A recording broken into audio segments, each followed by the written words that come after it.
It was about this time that King Herod arrested some that belonged to the church, intending to persecute them.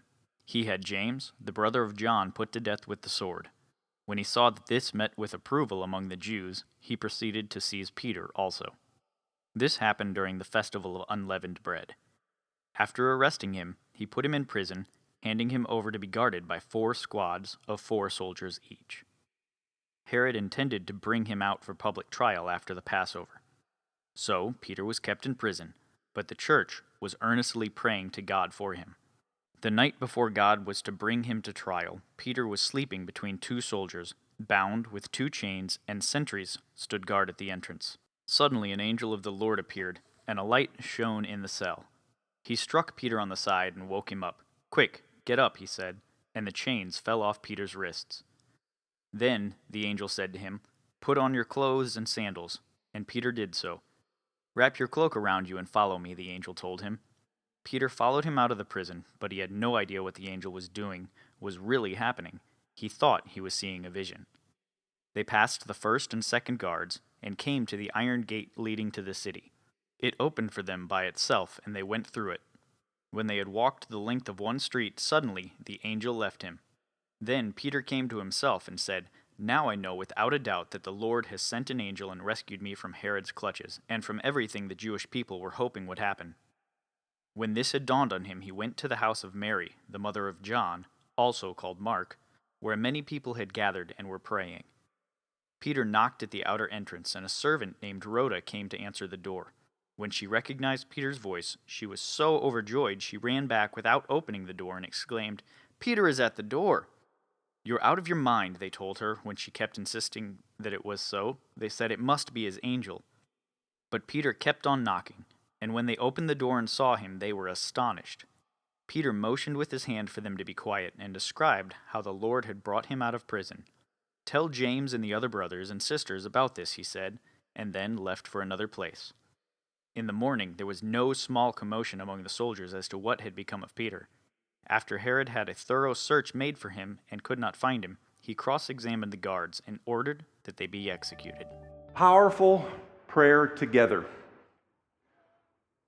When I see that, and even when I read from Acts chapter 12, first of all, I laugh at the response from the people. But I go back to 1977 when I see powerful prayer together. I was at Harding Academy. It was in the spring. It was my senior year. And if any of y'all remember Jeff Woods, we were in Harding Academy together. We lived in a dorm. And there was these 2 guys that lived there, that were there in the dorm with us. They were brothers. Their mom and dad sent them to Harding Academy because they felt like he needed to be reformed. And they did need to be reformed. They were bad guys. They made a lot of bad decisions. When they were in Alabama, they were evil. They did a lot of bad things. Well, they had made some other bad decisions, and so they'd been caught drinking with a group of about 6 or 8 guys, and they were going to be kicked out of school. So there were a group of us that got together to pray. They didn't want to go home because they'd tried to make some changes, and they knew, and we knew, and were concerned that if they go back home, they'll be with their old friends that had a lifestyle that was not consistent at all with what Christ wanted. So we prayed, and we prayed. And it was one of the first times I'd ever spent time with a group of people praying for a long period of time, an hour and a half, even 2 hours.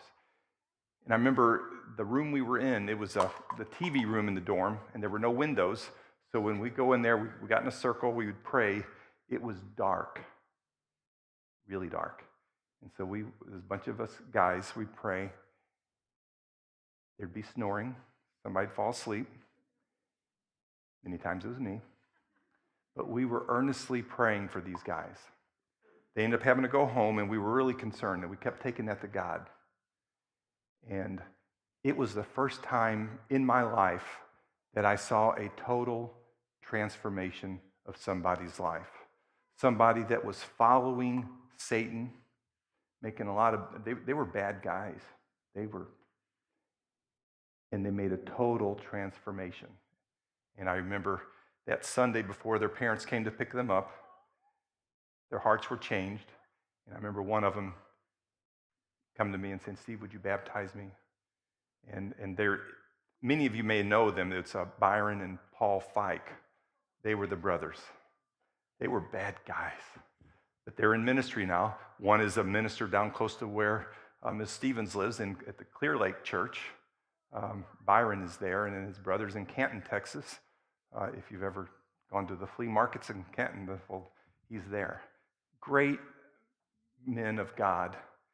And just that was my first experience with praying together. So, as what I want to do with our sermon today, I have 6 observations from our reading.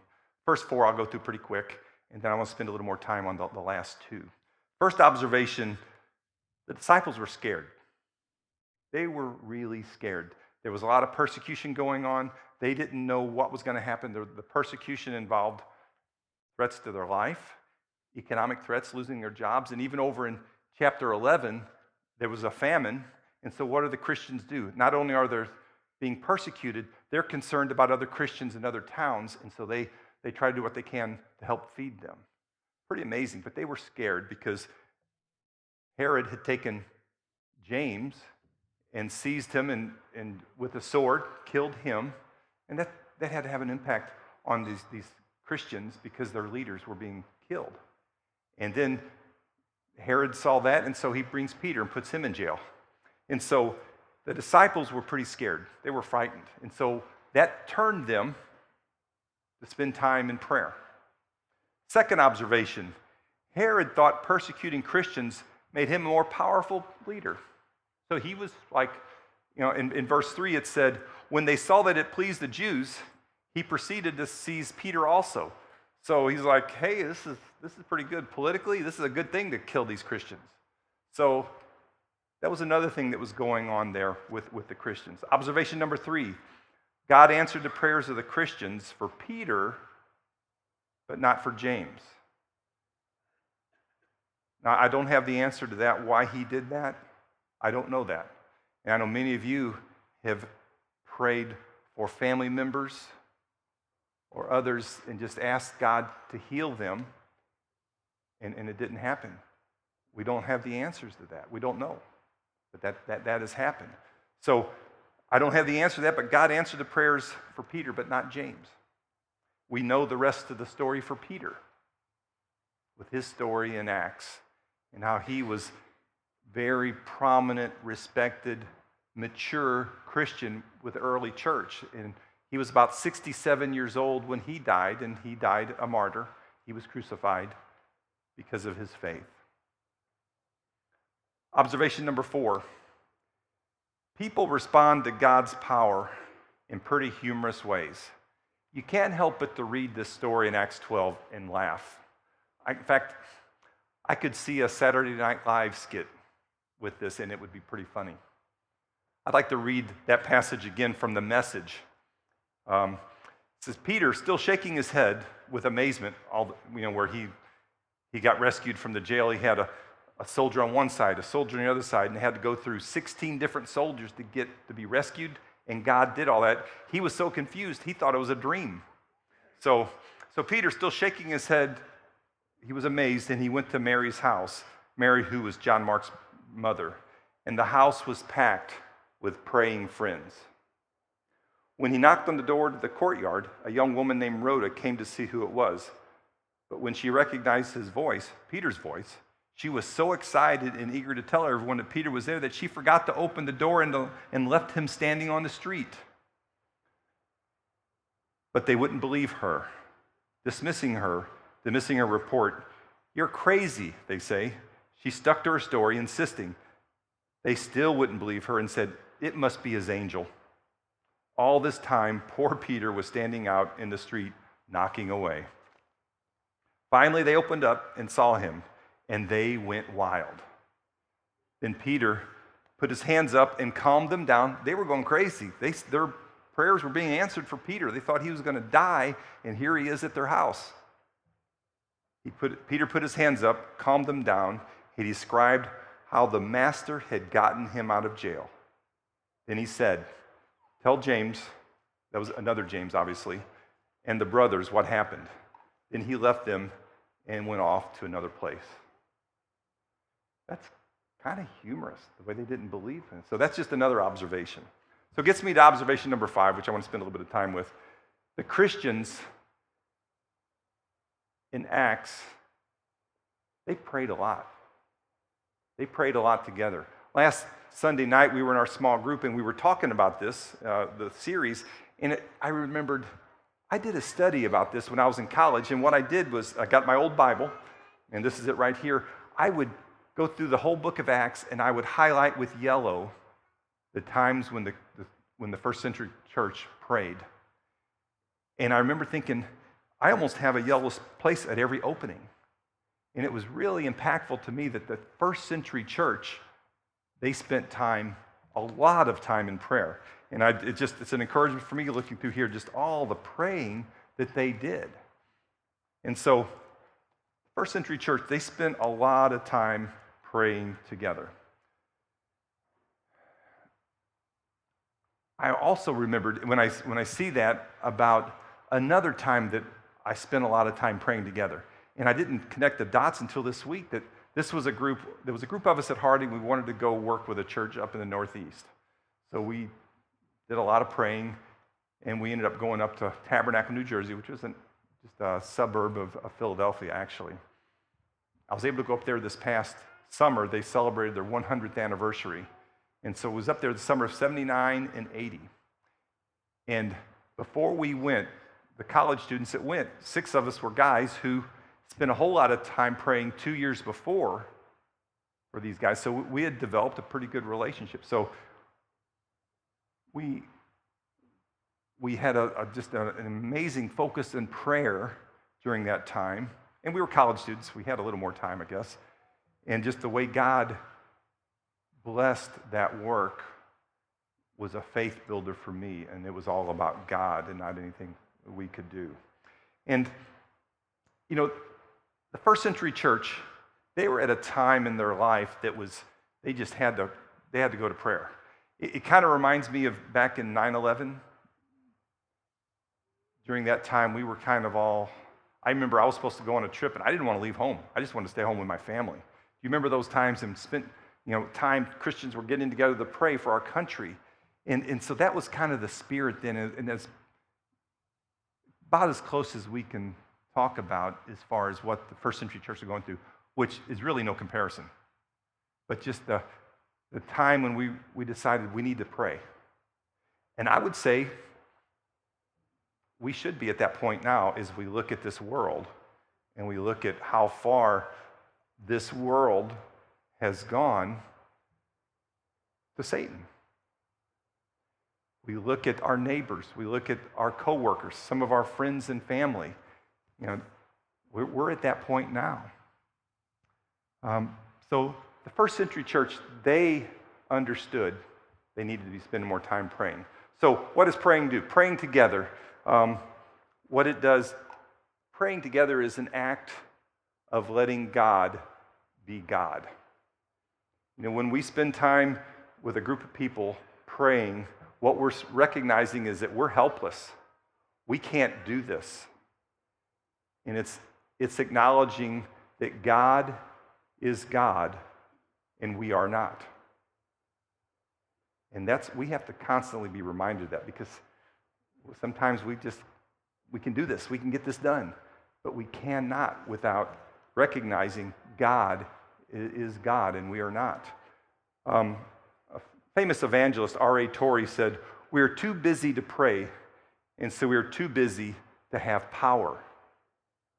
We have a great deal of activity, but we accomplish little. Many services, but few conversions. Much machinery with few results." So as a church, we have to realize that we're powerless. We have to let God be God and let Him move us. Second thing prayer does, it's an act that unites God's people. Just the act of us getting together to pray, there's unity in that. And when we pray together, we open up a window of our heart to the people we're praying with. And hopefully we can get to the point in a relationship with the people we can feel comfortable that we can just share our struggles. We can share what's going on in our lives that we need help with. And that's uniting. And if we had a church of people in small groups that were doing that, it would be a uniting act. And when you do more of that, even when you disagree on things, it's really insignificant because God is God and we want to follow him and we're not. So one thing that praying does, not only recognizing God is God, but it unites us as a group. Third thing praying does, it's an act that strengthens God's people. When we can get together to pray, it's a reminder that we have no power, but God has the power and we can tap into his power. The very act of praying, it builds community. If you have a group of people that you're praying with and you've been praying with for a long time, you become close to that group. And it strengthens us. It strengthens God's people. It encourages us. So, observation number 5 is the Christians in Acts, they prayed together a lot. And there was reasons why they prayed together a lot. And I'd like to challenge us to do that. Observation number 6. They were praying for their leaders. I'd like to pause a little bit here and when our shepherd, Steve, when you come up to pray, I'd like to ask that we pray for Jeff and his family. And we need to be praying for our ministerial staff. And put up the next slide there of our ministers. These are the ministers for our church. We don't own them, but they're here because God's called them to be here and serve God and this body. And we need to have their back. We need to encourage them and always be there for them because they're there and God's called them to be here for us. Go to the next. I got a couple slides doing some research, and this is a research that's been done in the last 5 years. And this is not for Church of Christ with our tribe, but this is for churches in the nation. 1,700 ministers leave the ministry each month due to moral failure, spiritual burnout, or contention in their churches. 50% of ministers are so discouraged that they would leave the ministry if they could, but have no other way of making a living. Third thing, 70% of ministers constantly fight depression. 80% believe ministry was negatively affected their families. 50% of ministers' marriages will end in divorce. Next. The majority of pastors' wives surveyed said that the most destructive event that has occurred in their marriage and family was the day they entered the ministry. All that to say, ministry is really draining for ministers and their families. Now, I was 25 years in ministry, and I felt very blessed. I felt like I was in ministry heaven. I felt like, and many of you are here, I felt like I was supported totally. Let's make sure we do that with our ministers because they're pulled in all kinds of ways, and they need our support. In many ways, they're 24/7. They never are off. We need to be there to support them. About 10 years ago, I was with Don McLaughlin, and we were talking about ministers who have left ministry. And he told me the story when he was on an airplane. He saw a lady who, she seemed to be meditating or praying. So he went up and he talked with her, and he didn't say he was a minister, but she said she was praying to Satan that he would inflict serious harm to ministers in our nation. That was a shocker, but it's the reality. Satan is wanting to destroy church leaders. church leaders, whether they like it or not, have a big target on their back. And Satan knows if he can take a leader down, there's several others that will go down with them. So all that said, I would just encourage us to be praying for our leaders, like the first century church was doing. So not only our ministry staff or the church staff, but also our shepherding couples. You know, we ask you, and this sounds kind of self-serving, I guess, but we beg you to be praying for us. As leaders, that same target is on our back. And we don't want to ever underestimate the power of Satan and how he is trying to deceive us. He's trying to tear us down. He's doing that to all of us. But I think Satan especially has church leaders in mind with that. Pray for, with our shepherds. They have their jobs, they have their families, and many of us are at the stage in life where there's a lot of things. They're in the sandwich generation, issues going on with their parents or with their own children, and they've got that. They have their jobs, and then also with the work of the church. Pray that we can balance things. Pray that we can be shepherds and our shepherding couples that are prayerful. We have to be that. If we're not being prayerful, then we're not doing the work of a shepherd. So, all that to say, observation number 6 from Acts 12 is they prayed for their leaders, and I'd just like to challenge us to do the same thing. In 1 Timothy chapter 3, verse 7, it says, talking about a church leader, he must also have a good reputation with outsiders so that he will not fall into disgrace and into the devil's trap. And Satan is trying to trap all of us, especially church leaders, because he knows when he can get church leaders, he can get even more. Okay, so what's the takeaway today? Pray more individually, more together, and pray for our leaders. Pray more individually. I hope that you'll leave here and spend more time committed to praying individually. Pray that you'll spend more time together. I like praying with other people because it helps me to focus. When I'm praying by myself, to be very honest, my mind goes all kinds of places. I'm thinking to what I got to do next. I'm more of a doer. And so I don't have the gift for praying individually. I can do a whole lot better job when I'm praying with a bunch of people because it forces me to stay focused. I pray that your couples, in your marriage, you will pray more together. I pray that in our small groups, we will pray more together. In our small groups, we always get together. Sometimes we have food, and then we have our discussions. We'll have discussions, just fellowship with each other, and we have our list of questions about the sermon or whatever. I hope we'll say, we decided we're just going to pray tonight. We'll spend some time, 30, 45 minutes just praying. We need that. And also, I hope that we will pray for our leaders.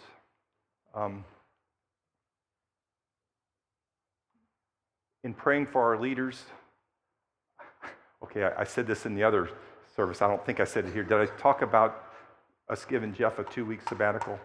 I said that okay. I didn't say that in here, did I? Okay. I'm a little confused. The elders talked to Jeff, with the death of his father, we told him to take 2 weeks off to deal with his family, help his mom up in Ohio, to do whatever he needed to do. So I say that to you so that you're trying to get a hold of Jeff, that he's unavailable for 2 weeks. And if you need anything, we have our other staff, church staff that's here, or if you need any shepherds for anything, let us know. But be praying for Jeff and for his family. Many of you have lost a parent. You know what that is. His mother's up in Ohio by herself now. And just the nature of being a minister, a lot of times just being a minister, you're the go-to person from that family because you're in the helping profession, and sometimes they're the ones that go to you. So be praying for Jeff, and he's taken 2 weeks off. He'll be back on March 2nd. That's a Monday. But we ask you to respect that with he and Becky both. Becky does a lot here too. We've got to figure out all that she does to cover that so that she doesn't have to worry about that. So, takeaway, pray more individually with groups and pray for our leaders. When the early church prayed together, they saw results. The lame walked, the blind saw, the dead were brought back to life, rooms were shaken, prison doors were open, chains were loosed. Many had lives of transformation, and boldness was given when the early church prayed. May God bless us as a church. May we be challenged to rely more on prayer, rely more on God in helping us in our individual lives, in our walk with Him, and as we try to be a church in this community is trying to have an impact. We can't have an impact without God helping us. May God bless us as we pray more.